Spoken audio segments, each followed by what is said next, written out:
Boom, boom, boom. Okay, we are live. Hello, Twitter world. Hello, YouTube world. Let's see here. Oh, wow. Okay. Well, George, it looks like we are starting the pod off with a bang. Oh, wow. We have an Adam Schefter bomb, which we'll get to here in literally about 30 seconds. All right. I see us. We are live. You got the retweet there. Okay. So, first and foremost, here as we get rolling, welcome into the live edition of the Blue Horseshoe podcast. He's George Bremer. I am Ryan Hickey. Welcome on into Super Bowl Sunday. Literally perfectly timed episode of the Blue Horseshoe Pod. If you are a first time listener, make sure you do subscribe and download wherever you get your podcasts. We're also on YouTube as well at Odyssey Sports page. Check us out. George, we literally were just talking about, okay, big question and answer time. This is going to be a lot of fun. We're any Colts fans with pressing questions about most of the head coaching search, mostly really about any questions about this team. Let us know. Let's hear them. Drop your comments below on YouTube. Tweet us at Twitter or on the live stream as well. We want to hear your questions. But George, we just talking about, okay, maybe we'll get the ball rolling here with the final four finalists and which, who could the Colts be targeting. We have a tweet from Adam Schefter that dropped literally 3 minutes ago. The Indianapolis Colts have targeted Eagles offensive coordinator Shane Steichen to be their next head coach. After informing other remaining candidates this morning, they are moving in a different direction. It looks like the Indianapolis Colts, George, after a month on the search, have found their next head coach. It looks to be Eagles OC Shane Steichen. Yeah, it's funny because I got really nervous late this week, and I'll just tell this story because it makes me look dumb, and I think people always are going to be excited about that. Yeah. But you'd heard nothing all for 3 weeks, 3+ weeks on this search. We've talked about it on the pod repeatedly. Silence, and during that time, all the sort of disparate reports that you were hearing, all the sort of whispers that you were hearing were different. So I would literally hear from one person, Raheem Morris is a front runner. And then within an hour or two, I would hear they really like Brian Callahan. And then within an hour or two from that, someone would say, no, Jeff Saturday is Jim Irsay's guy. And that's who it's going to be. You know what I mean? And you would hear all these different things. Thursday night, around dinner time, all of them started to converge. And it was all Shane Steichen. And I think I even texted you around that time and said, hey, this is weird. It's all Shane Steichen. And I got nervous. Like, that's when you should be like, okay, this is the guy. But all of a sudden I was like, it's been silent for so long and now everybody's saying the same thing. So either everybody's right or everybody's wrong. And it just, I all of a sudden I was more nervous than I was any other point in the search because it just felt like it was so odd to me that it went from total silence to this is the guy. And now, with Schefter making the report, hey, this is the guy. So I think that'll be I think it is a good choice. My first gut reaction, my knee-jerk reaction is it's a good choice. Yeah, that's the thing. Like, yes, I'm excited. Like, for me, Brian Callahan was my first choice for Colts for Colts head coach when it came down to the pool of 13 or 14 candidates. And when you hear that he was eliminated earlier this week and now it's kind of whittled down to 5 candidates, to 4 candidates, that was the guy. Well, like, once Brian Callahan was out for me, it was Shane Steichen all the way, just because when you look around in the NFL now, George, that's where you got to go to win. Like, the trend right now is offensive-minded head coach for a Colts team right now that is going to take a quarterback in the draft. Where and who is a different question. Maybe we'll get into that as well here in a little bit. But that when you're having a young quarterback on your roster next year, one of the easiest ways to have him develop at a pretty quickly and linear pace is to have continuity, is to have consistency. And the best way to do that is by having an offensive-minded head coach, because if things go well, and if you have, a guy like Raheem Morris or Rich Bisaccia from either a defensive or special teams background, they hit a home run higher on the offense coordinator. And it's Bryce Young, CJ Stroud, Will Levis, Anthony Richardson. They progressed well in years 1 and 2. All of a sudden now, look out, like he's gone. He's hired somewhere else. He's probably a head coach, and now you're kind of starting over. The example I like to use a lot recently here, I think we see it, is how about the Bills with Josh Allen? Josh Allen's a great quarterback. We have seen him, his development really go on a linear path under Brian Daboll. Brian Daboll leaves to go become the Giants head coach, And there was questions about Ken Dorsey and his play calling and Josh Allen still making some bad decisions. He led the NFL in turnovers this year. So it's like he took a step back because you lose a guy, who helped him develop a lot in Brian Daboll. So even a guy of Josh Allen's stature, as one of the best quarterbacks in the league, you see, a solid drop off even with him when you take his offense coordinator away. So that's why as soon as, this search started, I was hoping offensive minded. And now looks like that does happen here with Shane Steichen, Eagles offense coordinator, coming on to be the next Colts head coach. And it helps too, George. One, I'll say this, will be a lot more dialed into the Eagles offense and play calling today. That's for sure. We'll get to Chiefs here in a little bit. But also, too, you see the development that Jalen Hurts took here this year, where last year comes in as a starter for the first time in his career and helps get the Eagles to the playoffs, plays well, a little up and down. And then you see this year, in year number 2, him just take off. He totally takes off now, an MVP caliber season. And the thing I like the most about Shane Steichen and gets me the most excited is that he's a guy that understands the modern NFL, which is basically we are going to build an offense that caters around the quarterback. So I don't expect, for the most part, if they take a Bryce Young or CJ Stroud, they're going to see exactly the same Eagles offense that we're seeing this year with Jalen Hurts. But he's shown you he can build an offense to specifically target the quarterback that they have. And Jalen Hurts is kind of a unique guy. Like, sure, he's in the more Lamar Jackson, style, we'll say, than obviously Matt Ryan. But it's still kind of unique because he runs, but he's a powerful runner, kind of more like Cam Newton. And it's not exactly, sprint RPO, but there's a lot of RPO reads there and power running. Help build an offense that, again, part of the reason why the Eagles are so good this year is hard to stop. And that offense was, people were still trying to get a beat on it. I'm very excited to see what he could do now in Indy with some of these pieces here, whatever quarterback they do get. But you got to think that this is going to be an offense, maybe not exactly like Philly, depending on the quarterback that they get, but we're going to see an offense totally geared and catered to whatever quarterback they do end up getting. Yeah, and I think that's, again, just to kind of agree with you, I think that's one of the biggest selling points for Steichen. When you look at his history, first of all, he's only 37, which I kind of hate him for that, but this is me being old. But you look at his history, and when he started out with the Chargers, he had Phillip Rivers. So that's one style of quarterback. That's a veteran guy he learned a lot from. I know everybody else around Phillip Rivers has said that. Young in your career, getting a guy like that who's seen so much and understands so much, I'm sure that was good for him. I'm sure that's something that really helped him out. And then you transition to Justin Herbert.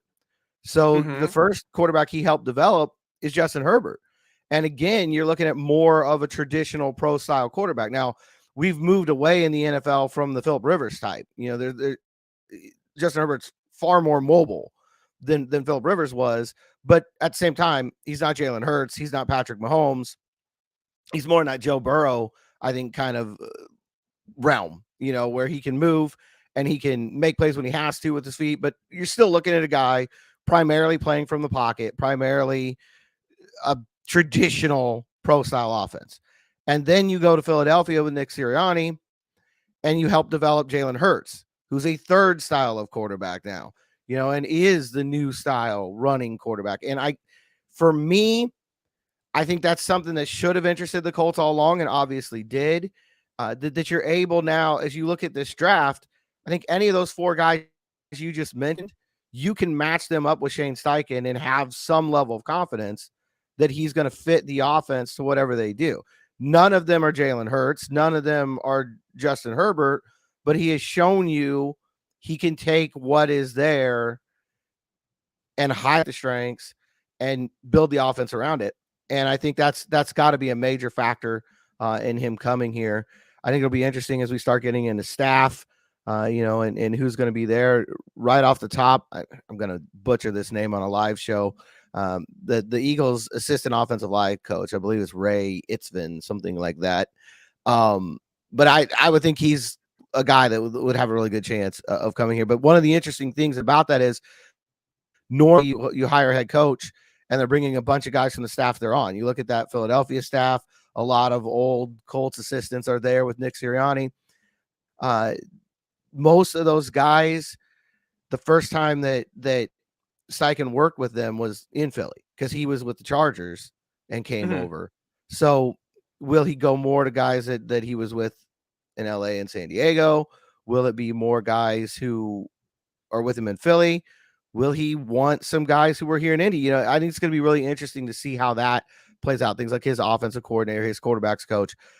There have been indications, nothing certainly hammered down yet, that he would keep Gus Bradley as a defense coordinator and Bubba Ventrone as a special teams coordinator. So we'll see how that plays out. You know, we'll see if that happens. I also, just because we went down this road 5 years ago, want to point out Adam Schefter's tweet specifically says targeting Shane Steichen.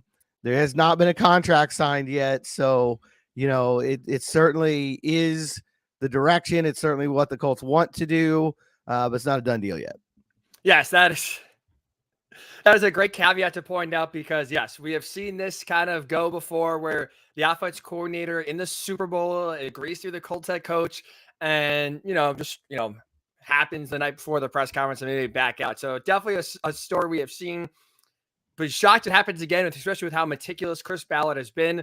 But like I said, Adam Schefter is reporting right now the Colts are targeting, I think official, but targeting Eagles offense coordinator Shane Steichen to be their next head coach. Colts fans, welcome on in. This is a perfectly timed live pod. Any questions, drop it to us in the YouTube chat, in the Twitter chat. Tweet us your Colts questions here. That was part of the reason why we wanted to do this live show in the first place, to have a Q&A session. And of course, boom, thank you, Adam Schefter kind of breaks this news right in our lap as Colts get their own head coach. So now, what are your Shane Steichen questions? What are your Colts coaching staff questions? Let's hear it, as the Colts do have their next head coach reportedly in Shane Steichen. Let me ask you this, George, because Shane Steichen, I think specifically being hired here, at least to me, I think bodes well for the Colts in this sense. We both talked about for the last 2 months, ever since Frank Reich was fired, basically, how this looks across the league, how this looks, how prospective coaching candidates are going to view the Colts, how they're basically a circus. And specifically, the Eagles with Nick Sirianni, you made, no bones about it. He was very upset of the way Frank Reich was fired and handled and embarrassed. And I'm surprised. I know it's a head coaching opportunity, so you really can't say, no, I don't want you to go there. But honestly, I didn't really have high hopes for Shane Steichen as a legitimate candidate or a head coach, because I just wonder, he obviously works with Nick Sirianni. He knows how close Nick Sirianni and Frank Reich were, and he just saw the way the Colts, in Sirianni's mind, embarrassed Frank Reich. Now he was fired, and who was hired after him. I am a little surprised. I think this bodes well for the Colts, and especially Jim Irsay going forward, that they, in a way, were able to sell Shane Steichen that either this was a one-off, this was maybe not as bad as Nick Sirianni is making it out to be. However they spun it, Steichen is interested enough to where he kind of either okay with or look past the Frank Reich firing and how Nick Sirianni specifically took it. Well, one thing I would say right off the bat is I'm almost certain, and we'll find this out if there's an introductory press conference, I'm sure pretty early. I'm almost certain Steichen talked to Frank Reich at some point in the Colts as well. They have a little bit of a history. They know each other. And so I would say that Frank Reich himself probably allayed some of those fears and some of those concerns. That's the kind of guy Frank is. I think it's one of the reasons he's so well liked around this league, is he's a real stand-up guy. And I think it would not surprise me if he told Shane Steichen, hey, it was a good experience overall, and this is something you should look into. That would not shock me. And I would not be surprised if that's what comes out, if in fact he is named the head coach here and he's talking to the media, because that question is going to come up. That being said, I think one of my biggest takeaways from this is that maybe the old Jim Irsay is back. That, to me, this is a sign that he went into this with a truly open mind, because I'm the same as you. I was surprised this would happen on both sides. I thought Nick Sirianni and Shane Steichen might have a little bit of, not fear, but a little bit of concern about this franchise in particular because of the way things ended. But I also thought the owner's going to have to swallow a little bit of pride here. I mean, if you fire Frank Reich and then you come back and hire his offensive coordinator, there's going to be connections. There's going to be dots made there. Right. I do think straight up we should say, from a personality standpoint and from a style standpoint, I have heard, I don't have a lot of experience with Shane Steichen, so I'm not going to sit here and act like, he's my best friend and I've known him for all 37 years of his life. I've heard he's much more Nick Sirianni in that regard. More of an outgoing guy, more wear your emotions on your sleeve. In the word, I've heard a lot with him. And the last couple of days, I've done a lot of research because, as I said, it's been pointing that way. Is confidence, that he's a really, really confident guy, much like Nick Sirianni. That it borderlines, it borders on being cocky. It can rub some people the wrong way. With other people, it's really a big hit. I think that's the case with Chris Ballard. I think he likes that type of personality. I think that probably was a hit with him. But I just think one of my early takeaways here is Jim Irsay was willing to put all of that aside and do what's best for the franchise. And that's a sign that we're getting the old Jim Irsay back, which is, I think that's good for the Colts. I agree. And I think that also speaks to the report, because this is a question I had for you as well before we just got the breaking news about Shane Steichen being the next head coach. Is one of the reports from Dan Graziano of ESPN was that Chris Ballard, in fact, was going to be the one making the final decision of picking the head coach. Right? We all assumed it was going to be Jim Irsay, right? Chris Ballard was going to get the candidates. He did the first round of interviews himself. And then the second round of 7-8 candidates for their second interview. That's when Jim Irsay came in and met individually. And we all thought, at least, or assumed, okay, Jim Irsay, he's the owner, is going to be the one making the final call. Chris Ballard basically said that flat out in his end of the year press conference, was that it's going to be Jim Irsay's choice at the end of the day.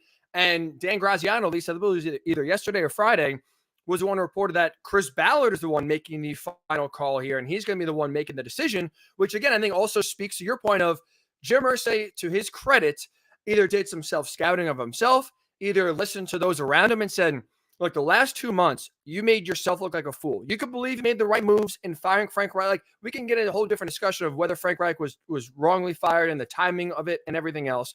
But between benching Matt Ryan, firing Frank Reich the way you did, hiring Jeff Saturday, and kind of just being as defiant as you were, you made the Colts look like one of the most incompetent and embarrassing organizations in the NFL. And to his credit, for the over 2-decade run he's been the owner, he went and reverted back to, again, the majority of his time as ownership and letting the people he hires do the job. That can be said about any field, right, George? Like, sometimes the easiest thing to do is just allow the people you hire to do the job. So we see so many times in sports, owners do not do that. When they step in, 95% of the time, things go awry. It's a complete mess. This is exactly the case. This highlights right there in big, bold letters: mess, mess, mess. So I'm with you. I think to Jim Irsay's credit, he kind of cleaned up his image. And by going through the process the way they did, with very little leaks, with truly now looking back, allowing Chris Ballard to be as thorough as he wanted, to allow him to be as patient as he wanted. He didn't force, a decision to be made in the first week or say, hey, let's go. We got to get this. We got to go. We go, go, go, go. He was patient. And to Jim Irsay's credit, I think he does deserve credit here with how this played out. Everything, I think this search went as about as good as you could have asked for. In terms of, you got the guy you wanted, you were patient, you allowed it to go at your own pace. Very little got out. There's no leaks, so it was buttoned up well.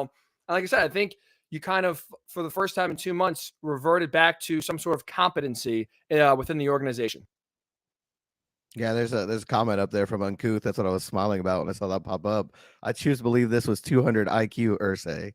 That's a good comment.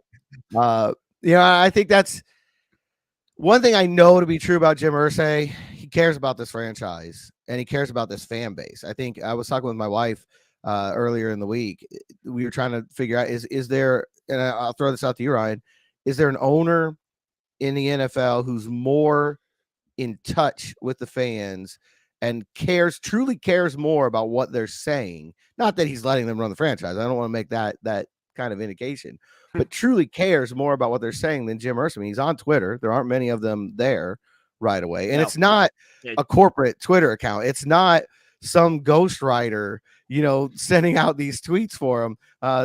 Good and bad at times, but it's him. It's really him. I think no one questions that. Just don't know. Is there another owner out there who is as tapped in? I mean, you look at the giveaways that he's done. Give a fan a Super Bowl ring, for goodness sakes. You look at the things that he's done, the way he's tapped into the community. I don't know if there's another owner as in touch and as truly concerned about what the fans are saying. No, there's not. You could argue, yeah, I would say no. Like, just because, you look at a guy like Jerry Jones, who has, I would say is obviously the most involved owner in his team and the direct personnel decisions, but that doesn't mean he, gets the his fingers on the pulse of the fan base. Because if that's the case, he probably would have given up his GM duties a long time ago. I'm sure that, it's a lot of what Cowboys fans, I bet, would be screaming for. But no, I think you're right. I think there's no owner I would say more plugged in, has his ear to the ground in terms of what the fan base is feeling than Jim Irsay, which is why I kept going back. I understand that Jeff Saturday was his guy. And the only reason Jeff Saturday is truly even in the mix is because of Jim Irsay. But I don't know about you, George. Like, for me personally, I never had in my head that Jeff Saturday was going to get the permanent job. Even when he's getting the second interview, I just never – I thought I kept saying that the chances were zero. I thought there's no chance in hell, basically, he was going to get the job. And in part just because I can't see a way, like you said, how Jim Irsay would sell this to the fan base. I know you could say he hired in the first place and allow him to go through the interviews. We talked about even when he got the second interview. That's actually probably a good thing, because now he's going to have to explain himself. What is his plan? How is he going to make, turn this team around? And when you hear Jeff Saturday's plan compared to actual legitimate candidates' plans, I'm sure it was night and day. And that's why, again, go kind of back to that, the fact that I just never saw a path for him to getting hired, which, again, I think speaks to Jim Irsay at least understanding what the fan base's, what their attitude and reaction would have been if it was Jeff Saturday as a head coach and not Shane Steichen. Yeah, no, and I never had a lot of expectations at all because I didn't know. I told you I've been shell shocked since Halloween, and I really didn't know, so I wasn't going to rule anything out. Earlier today, Eric Bieniemy's name came up again. We were talking about that before the show.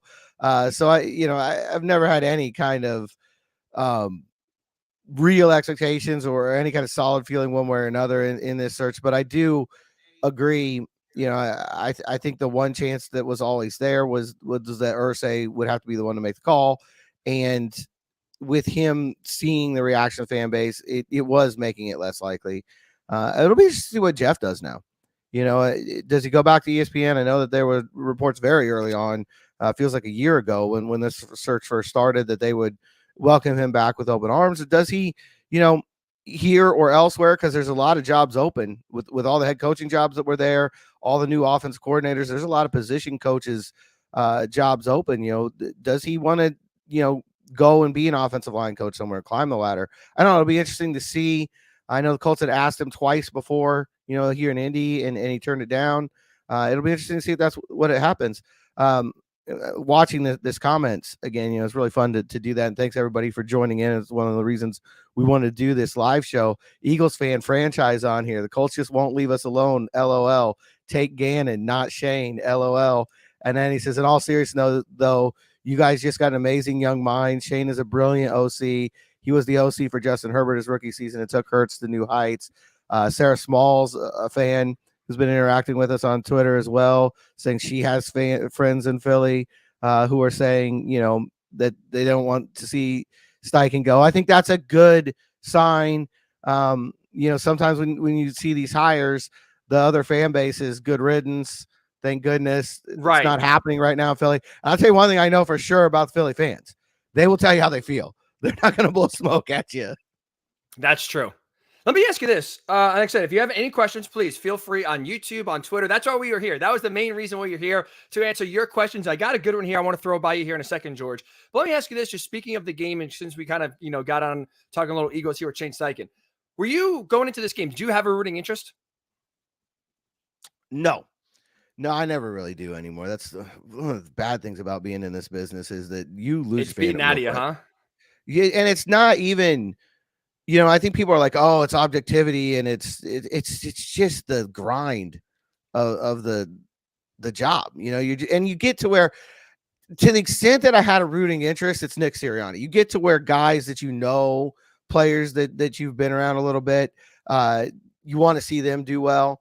But I don't know that you're ever, because like in this situation, Sirianni, I've got more of a personal connection with him because I obviously know him and I've talked to him quite a bit. But then there's just a professional level of respect with Pat Mahomes where you're like, hey, this guy legitimately the best quarterback in the NFL. And so I don't, it's very rare that I have a rooting interest anymore outside of, like I said, players or coaches. But now I think you watch the game in a lot different manner than maybe you were going into it. Yeah, I hear it. I get that. And it does, like I said, when you're used to just more reporting, it does kind of, it makes it hard just to root for, even in a game that does not involve the Colts whatsoever. I will say I'm still gonna be rooting for the Chiefs. Like I don't like the Eagles, I'll be completely honest with you. Being here, just Philly's not my place.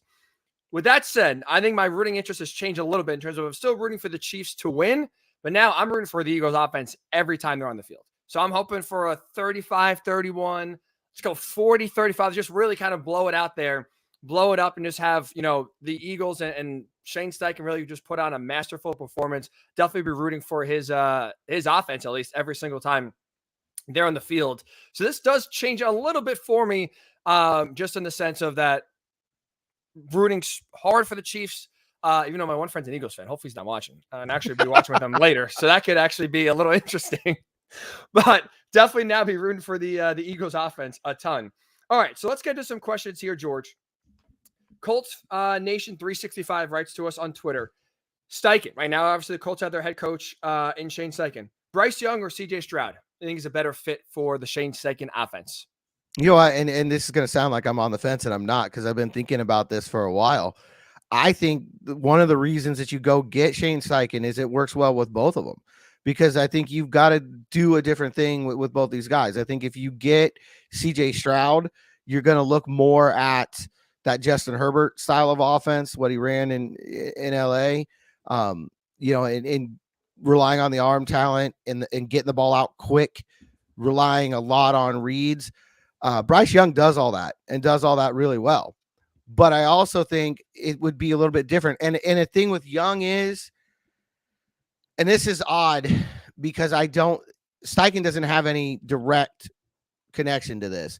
But when I look at Bryce Young, I think the best thing to do would be run a Seattle style offense. What they did with Russell Wilson, specifically when he was young. When you think back to Wilson and Marshawn Lynch and the power running game supporting him and letting his big arm make plays, but also just letting Russell Wilson kind of be a magician in the backfield and just do the things that only he can do. I could see that working in Indy with Jonathan Taylor in the Marshawn Lynch role and Steichen just letting Bryce Young, improvise and kind of pull those magic tricks out. So I think either way is good, because I think Steichen's one of the guys in this coaching search who you could feel confident would try to build an offense like that around Bryce Young.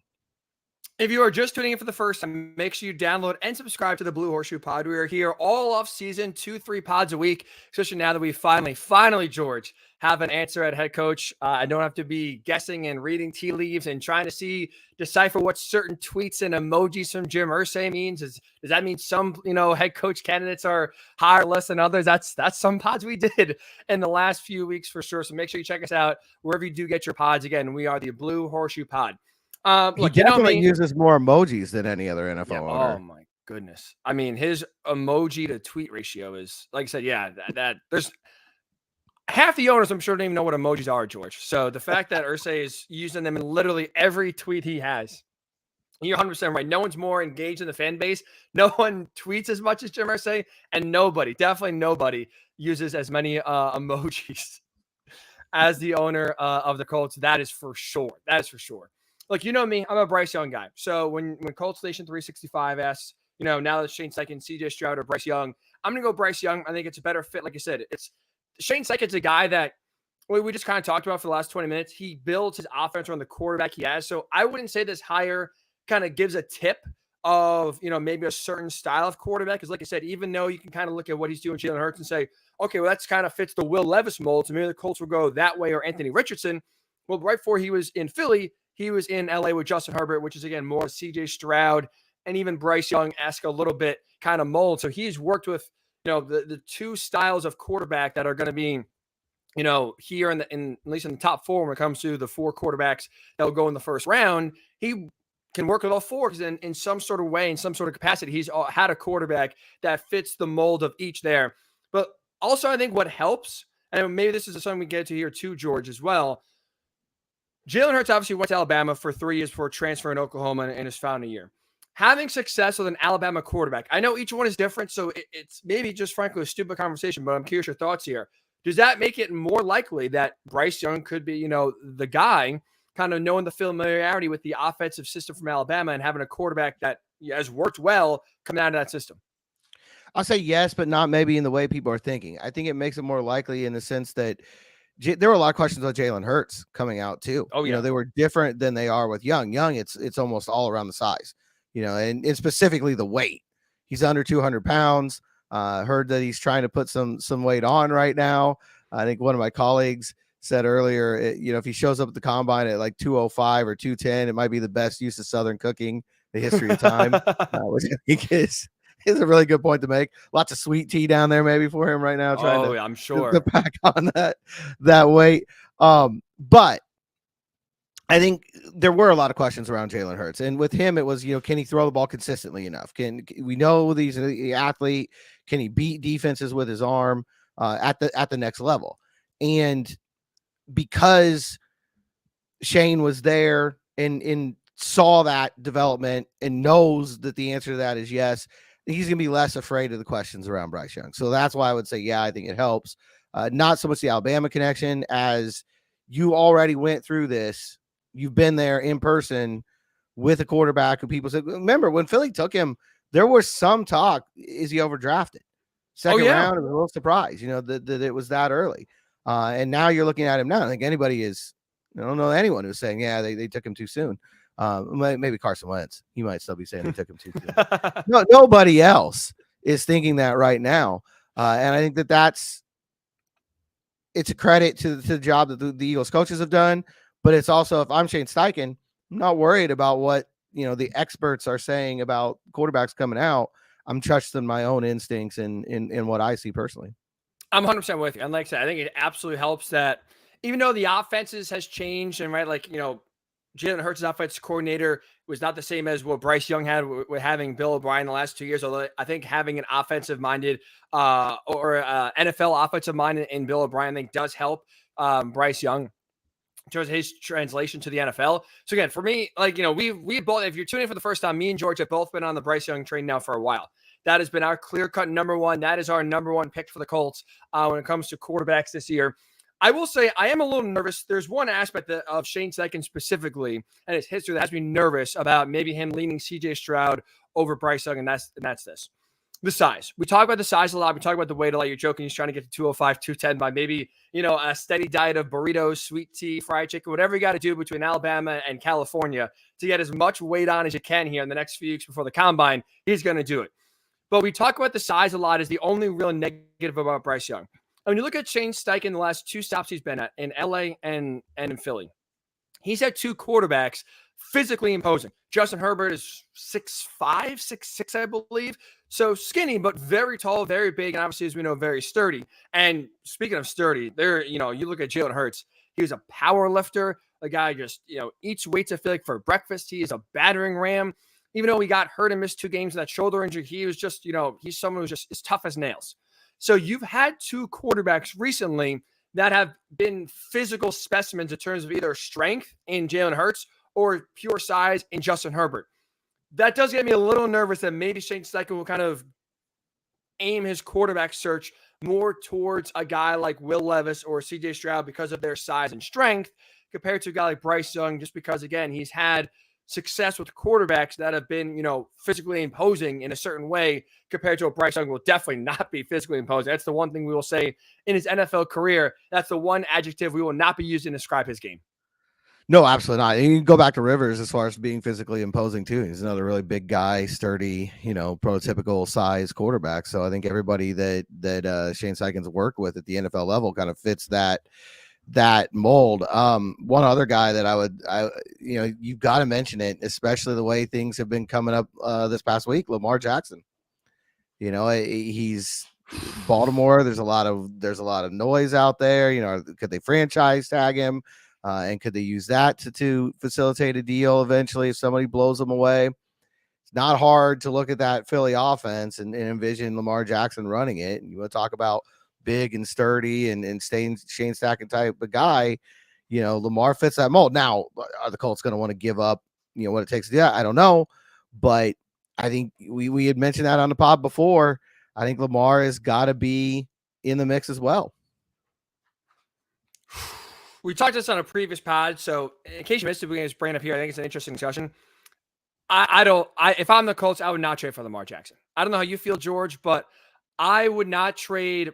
I would probably argue 3 first-round picks, right, is probably what it's going to have to be, and then pay him a big-time extension.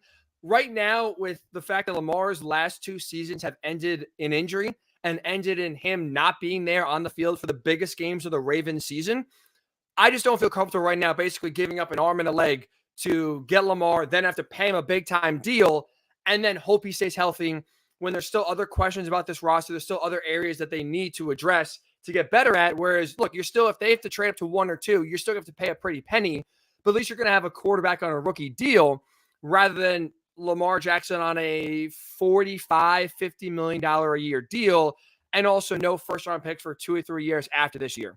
So I don't know how you feel about the Colts possibly trading for Lamar. I know it's kind of like, bird in the hand versus 2 in the bush. We have no idea what any quarterback in the draft is going to be, and that's a massive risk. They could all 4 be busts, or all 3 could work. 3 could work out, and the Colts could draft the 1 bust that doesn't work out.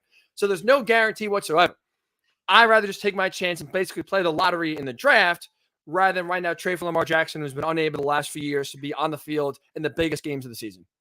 I think you always want to pair your young head coach with a young quarterback. I think that's the best formula. I think that's the more traditional way to do it. And I think that's the way I would lean if I was the Colts. But Lamar's the one guy out there that I would consider. We talked before about Aaron Rodgers and Derek Carr and some of these other guys, and I think they're all far enough along in their careers that it feels too much like what the Colts have done the last couple of years. And that, to me, is the one thing they've got to avoid. No more Band-Aids, no more we're just going to pause this carousel for a minute and get right back on it next year.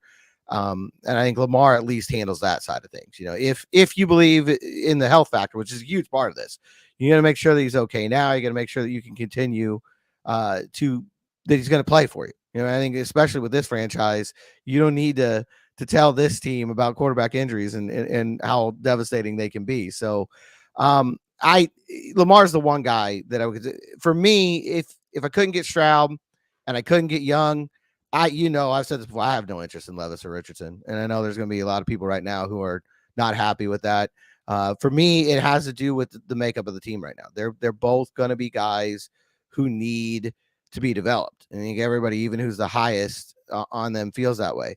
Now with Steichen, you may feel like, there's more of a infrastructure here, or there will be, to get that done. I just don't think the Colts are in a position to wait. I look at Detroit. A team like that is where Levis or Richardson should land, where you've got Jared Goff, but he's not the guy. You can win now with him, and they can watch and learn and come in when they're ready. I think this case, and I just had a question, so it kind of ties in. Ed Stahl, my childhood friend, texting me and asking, with the top 4 quarterbacks, would they start right away or would they have to wait? And I think, Young and Stroud would start right away. Yes. Maybe with Gardner Minshew here, now that it's Shane Steichen's here, maybe Gardner Minshew is a free agent, is your veteran backup, in the plan That's actually B. a good point, yeah. But I think they would start right away. With Richardson and Levis, I don't think so. I think you're going to wait and let them play out. And that's another reason why I wouldn't use the 4th overall pick on them. I understand talent and traits and all the reasons why you could do that. But when you take a quarterback at number 4 or higher, there's an expectation that's put in the fan base, and they're going to want them to play right away. So the first time, like if it is Gardner Minshew, the first time they lose a game or first time he throws a pick, fans are going to want that rookie in there. They're not going to be patient. And I think that's where I stand on that. So I just want to answer one more draft question, then we'll circle back to the Colts hiring Shane Steichen. We'll be on here about, 5-10 more minutes. So if you have any questions, please, this is the time to throw them in the YouTube chat, in the Twitter chat. We appreciate you joining us here on the Blue Horseshoe Pod. But like I said, so a few more minutes here, so make sure you get your questions in now before it's too late. So yeah, let's just wrap up here on the draft stuff and then circle back to head coach George. So like you said, like Austin right now is writing on YouTube, Bryce Young's not who they want. And he mentioned the other 3 quarterbacks and Levis, Stroud, Richardson. I'm with you, by the way. First of all, let's start with Bryce Young first and then work with the other 3 guys. This is why I don't understand. If we're truly worried about size, like for me, size right now is not a big enough detractor where it's going to knock me off Bryce Young being, to me, the best quarterback in the draft. When you look at everything else he does well, and I'm really mad with this because I was watching the other day, Josh McCown did a tremendous breakdown of Bryce Young's game. They watched the LSU film, some good plays, some bad plays, basically broke down what makes Bryce Young special and why, he is going to be one of the first quarterbacks taken off the board. And I'm really mad because I think Frank Reich just hired him to be on the Panthers staff. I was hoping to get him on the pod here, but he did a great breakdown of basically showing you, like, this guy is already in NFL, like he's at the NFL level when it comes to reading defenses, working with protections, which is also very important. He does so many things NFL quarterbacks have to do now that don't do in college. He's already ahead of the learning curve compared to CJ Stroud, Will Levis, Anthony Richardson, to where if we are just going to talk about size, that to me is not enough. Like, show me something else then. Say his arm strength is not, is very weak, or his accuracy is poor, which it's not, or his decision making is bad, which it's not, or he can't make any plays, which he absolutely can. Like, no, there's no other argument I have heard about Bryce Young other than 195 pounds. No quarterback has had success. That's what Austin is saying. I get it. But you know what? You can make the argument, well, a guy like Jalen Hurts is not going to have success in the NFL. A guy like Lamar Jackson, that style is not going to have success in the NFL. Hell, Patrick Mahomes. George, how many times do we hear about Big 12 quarterbacks putting up big numbers in college, getting drafted in the first round, and they can't run an NFL system because their offense is smoke and mirrors and so gimmicky that they just can't play? Well, guess what? Didn't the Chiefs care about the past perception that a Big 12 quarterback didn't have success, or that you can't run with a running quarterback like Lamar Jackson? No. The Ravens did their homework and said, this is the best, this guy fits what we need. His talent is where we can get it to its max. Patrick Mahomes is the best quarterback that the Chiefs thought, and thought so much that they traded up to go get him. So it's just like, it's one of those things, George, where yes, they're obviously not, there's no Andrew Luck, there's no Trevor Lawrence in this draft where it's far and away flawless. The one flaw Bryce Young has is size, and that to me is not something that I'm concerned about enough to say, we're going to steer away from him.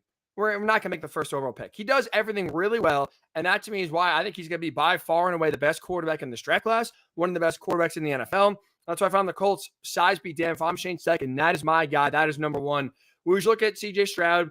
I am nervous about, outside of the Georgia game, he tends to play his worst football against the best competition.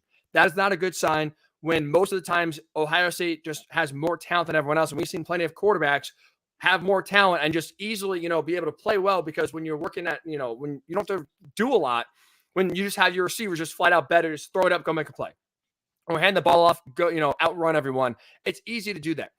And Will Levis, like I said, and Anthony Richardson, I don't think either will be ready to play week one. So you said it before, I'm with you, that if they are to draft them, you're sitting them week one, you're setting them for a good amount of the season, having them learn, having them develop. There's just, the learning curve for them is just so steep that you can make the argument Anthony Richardson of the four maybe has the highest ceiling if he puts it all together, just because his physical tools and, the ball just flies out of his arm. He's physically imposing. He's huge.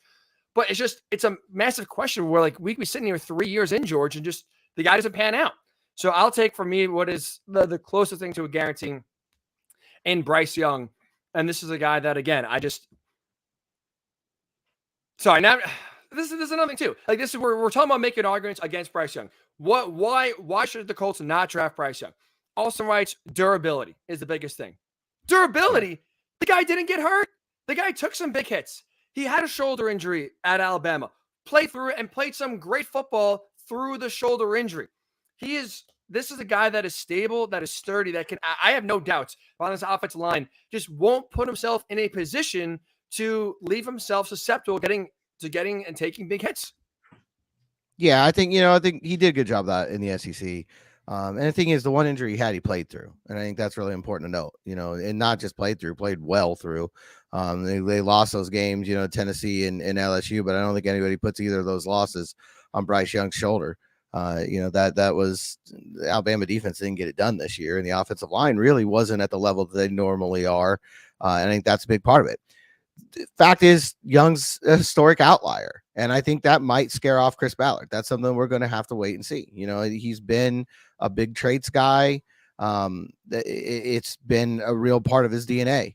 And I think that'll be interesting to see what he does there, because if you take Bryce Young, you're going against a lot of NFL history, and that's something Ballard normally doesn't want to do. Now, at the same time, you're looking at a guy who makes plays at an elite level. We had Dane Brugler on, and that's what he said.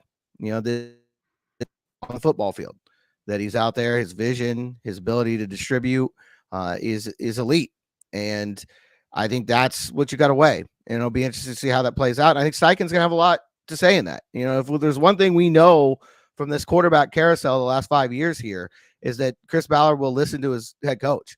And so I think Shane Steichen will have, a lot to say in who this is. So if Steichen comes in there and says, hey, I like Anthony Richardson, and I think I can turn into the next Jalen Hurts, that's going to carry weight with Chris Ballard.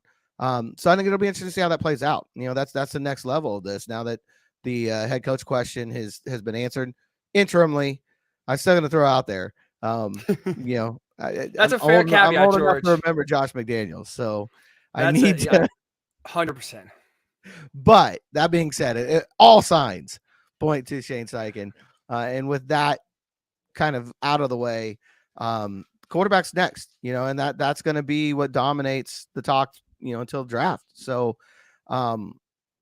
we'll see who they prefer. I do think Stroud is more, quote unquote, the Ballard prototype. He's more the style that Ballard wants. One other thing about CJ Stroud that's not been brought up a lot that I think will carry weight for him in Chris Ballard's eyes. He was a bit, I don't know how to put this, self-made star. I don't know, a lot of people know his background, but his dad went into prison, I think, when he was in middle school, and his mom didn't know football. She just didn't. It wasn't something she followed. She certainly didn't understand the recruiting process. So you had CJ, I'm not trying to knock moms out there. Moms are the best people on earth. And her support is what got CJ here. And he'll say that. I'm sure you'll hear it at the combine here at the end of the month, how important his mom was in the process. But she didn't know, like, you got to get to this camp. You got to you got to get in front of these people, and he was making his own schedule, and she just took him wherever he needed to go. But he basically fought his way into the Elite 11 camp. His junior year in high school, and he went out there. Bryce Young was there. They were on the same tribe at the Elite 11, and he won the MVP of the camp.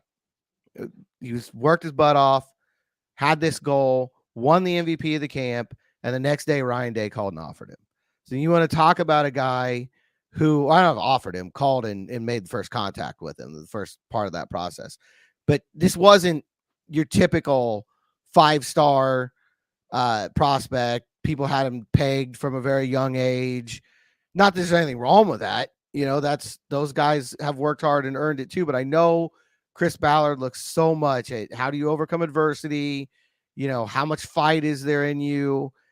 CJ Stroud's backstory is gonna carry weight with Chris Ballard. It's a really good point. That's a really good point. Something I was not aware of.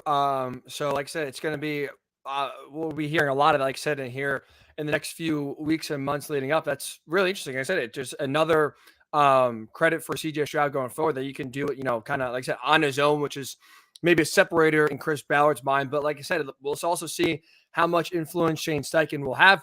I think you're right, probably a lot. So you think, and you see how that Jim Irsay allowed Chris Ballard to do his job when it comes to picking that coach. You would think that Chris Ballard would allow Shane Steichen to do his job and have a big say on what quarterback he wants to work with come draft time. We'll have, like I said, a lot of time now to break down quarterback, especially since, George, we finally know who the head coach will be. It is, well, presumably will be, unofficially, it is Eagles offense coordinator Shane Steichen, which you have pointed out astutely many times now, rightfully so. That is the report from Adam Schefter. Nothing is signed. I believe the earliest it could be signed is tomorrow, I'm assuming. So we'll see once the game does end. Hopefully, we will have a signature and we'll have an introductory press conference when it's scheduled to happen with the right head coach. But like I said, we've seen stuff like that go off the rails before. Let me ask you this to go. Oh, sorry, I was going to say real quick, the outcome of the game might play into that schedule a little bit too, because if the Eagles win and you've got a parade, and a celebration to be had, then it may be a little bit longer because you're going to want to allow him to, enjoy all that and take all that in. If they lose, he may fly into Indy Monday afternoon and sign the deal. So that could be a factor as well. Absolutely. Yeah. If I was Shane Steichen and I was on the Eagles and they won, absolutely I'm trying to get to that parade. You're trying to celebrate. I know it's tough timing, but I'm trying to, have a little party myself. That is for sure. Let me ask you this, George. So we know, right, the Colts, their last head coach was Frank Reich, hired off of the Eagles staff. He brought in Nick Sirianni. Nick Sirianni, as we know, leaves to go be the Eagles head coach, and now the Colts hire Nick Sirianni's offense coordinator and Shane Steichen. Did the Colts upgrade from Frank Reich, do you think? It's going to be interesting to see. I think my dog is saying yes. I think I'm not sure. I think what that was the response is there. Yeah, that's love the live yes. show and that sort of situation. It's hard to say at this point. Again, I think there's gonna be a lot of parallels drawn between the two, and for obvious reasons. But everything I've heard, he's more Nick Sirianni than he is Frank Reich. And I think there's anyone who wants to go out there and look. There's a clip on Twitter of I think it's before the NFC Championship game. They're doing player introductions in Steichen's chest bumping Nick Sirianni. It's not the kind of thing you would see Frank Reich doing on the sideline. It's exactly the kind of thing you would see Nick Sirianni doing on the sideline. I don't know that it even matters so much as is he the right guy for the right moment? You know what I mean? Whether he or Frank Reich's a better coach, and find out when they play at Carolina next year. But I think it's more about most likely you bring in a rookie quarterback. Is he the right guy to get that rookie quarterback where he needs to be and get this franchise back on track? I think the answer to that is yes. And I think anything else really is not as important in the equation. That's a tremendous point, George. That's like my mind is blown. That's a great point. It doesn't matter. It's basically you the right head coach for the right moment. I think that's perfectly said because even you look at the Eagles right now, I would argue Doug Peterson overall, right? When you went from Doug Peterson to Nick Sirianni, I would say in the moment, Doug Peterson's a better head coach. I mean, the guy won a Super Bowl. He's, we're seeing what he's doing in Jacksonville. He's showing you right now that what happened in Philly those 2 years were not a fluke whatsoever. So I could argue you're right. Like the Eagles, you could say downgraded, but at that moment, at that time, Nick Sirianni, they felt was the right guy. Now look at the right back in the Super Bowl. I think it's perfectly said, honestly.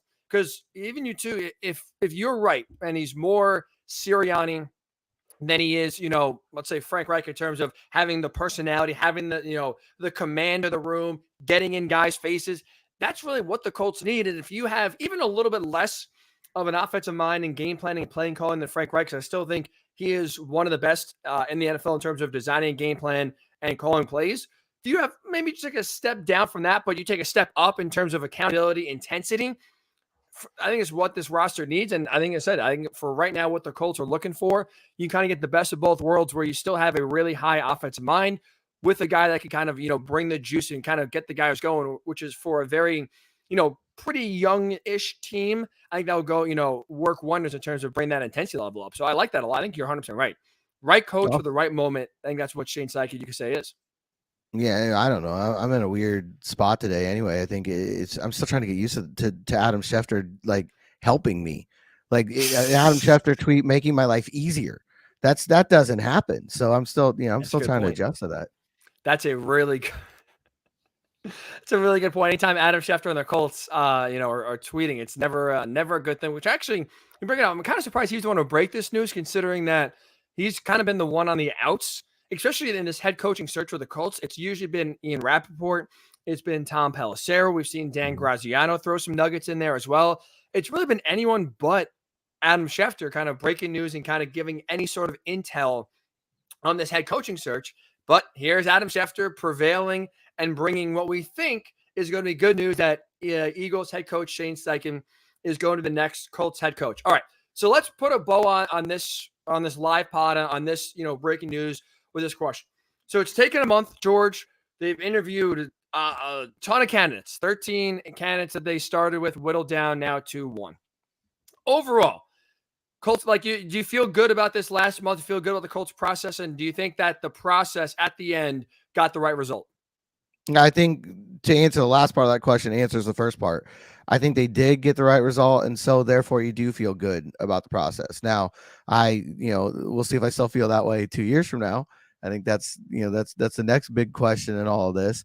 But you end up with a young offensive-minded head coach, assuming that everything goes to plan.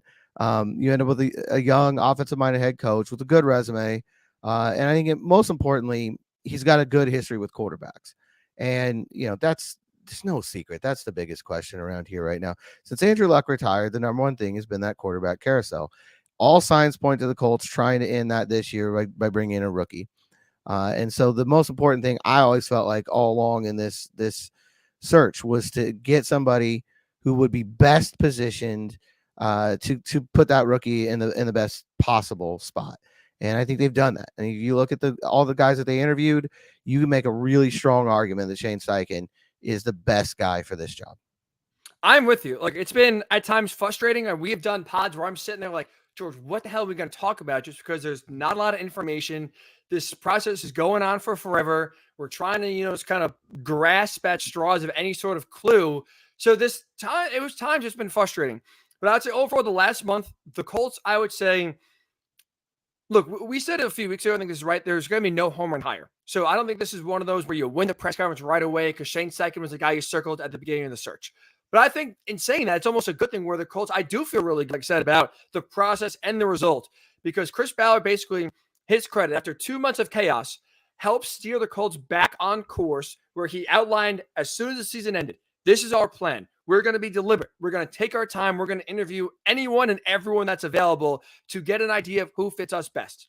So he went in with a wide net, which, again, I like after the last head coaching search where Chris Ballard himself admitted, I kind of went in there already kind of biased towards Josh McDaniels and basically kind of seeing, I'm going to see what I need to see in order to make Josh McDaniels the next head coach, which obviously, as we know, did not work out very well.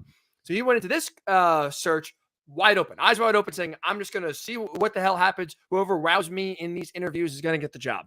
And so when you cast a wide net, when you are deliberate, when there's not a lot of information leaking out, when Jim Irsay is allowing Chris Ballard to do his job and not being too influential, and at the end, you go from 13 to 8 to 4 or 5, and now down to 1. I think the process for the Colts was good. I thought the end result, like I said, of getting an offensive-minded head coach that has worked with different quarterbacks and different systems and has been very successful at calling plays, which is also a big key as well. I think every box is checked for what you're looking for. And I would say, at the end of the day, I feel really good going forward now. Shane Steichen's the guy because, like I said, the process, I think the end result bears out what the process intended to do. I think the Colts got the best guy for the job, and I'm very excited now to see, what Shane Steichen can do with whatever young quarterback that they have. And all you hope at this point is that he has better quarterback luck than Frank Reich, which it's going to be hard. It's going to be hard not to, but at this point, that's the only hope going forward. I think there are 2 low bars for him to clear. And one of them is better quarterback luck than Frank Reich, which almost certainly has to happen. If it doesn't, I'm already apologizing to him. And the other one is having a better introductory press conference than Nick Sirianni. I think those are his 2 low bars now to clear. I will go out on a limb and say yes. I think he will clear both of those, considering just historically how bad we saw the Colts quarterback carousel. And look, not much, and Nick Sirianni was very nervous, we'll say. And that did not go well at the beginning. Eagles fans were not fans. And now, as we know, 2 years later, here he is coaching for a chance to win a Super Bowl. So that will do it for this live edition of the Blue Horseshoe podcast. Timed up just perfectly, just because, of course, George, we knew 11:30 Eastern, that is when we'll find out the head coaching search news. That is when Adam Schefter drops the tweet. Of course, that's when we set to go live. So that was a very fun live show. If you just tuned us and just found us for the first time and you're a Colts fan, please make sure to download and subscribe to the Blue Horseshoe podcast wherever you get your podcasts. If you like watching on YouTube, look us and find us under the Odyssey Sports tab each and every time we go live. Every time I should say we do a show, we do in podcast form and in video form like you're watching right now. So wherever you are watching us right now is where you'll be able to find us going forward. Again, we'll be here 2 or 3 times a week to give you all the Colts news. And finally, George, we can stop talking about head coach and kind of pivot back to more quarterback talk. So we'll have a lot more scouts, hopefully coaches, analysts to kind of break down these 4 quarterbacks as we get into the weeks and months leading into the NFL draft. So a lot coming your way. So make sure you check us out, Blue Horseshoe Podcast. Download and subscribe wherever you do get your pods. And make sure you subscribe to Odyssey Sports on YouTube as well to check us out on there. So a lot of fun, George. Great to have some breaking news after basically being in a desert of information for the last month. And we'll be back next week. Enjoy the big game. Who are you going with? Quick picks. I'm going Chiefs. I think it's going to be a really Chiefs. close game. I think that the Eagles have the best roster. I think their pass rush might change things, but I'm going to go with Patrick Mahomes and the Chiefs. 33-25 Chiefs. I'm with you. I think Kansas City wins. I will say really fast. I was just in Arizona for Radio Row the last few days here. It is Eagle Central. It is. Philly has traveled. They have traveled well. I know the Super Bowl is always neutral. So even if there's a majority Eagles fans, it's going to be tough to kind of get some sort of home field advantage. But I would guess right now it's going to be a majority green, or at least, that will be the bigger fan base there compared to the Chiefs. They have traveled. They are there. There is a big Philly presence in Phoenix. That is for sure. So enjoy the big game. Enjoy the food. Enjoy the halftime show. I'm very excited for God. I don't know about you, George. I don't get excited for the halftime show like ever. I think it's always kind of overblown and overrated. I am genuinely excited for Rihanna. Yeah, I'm old. That's all I'll say on that You're not one. I'm old. Bad Girl Riri fan? I know. At least I know who she is. So I got to give that's points right there. Lots of times they announce the halftime show, and I have to ask my daughter what's going on. So, well, I'm sure she'll be excited. I'm sure she loves Rihanna because Rihanna who doesn't? Great hits. Yeah, she's always excited. She'll crush it. So enjoy the halftime show. Enjoy the game.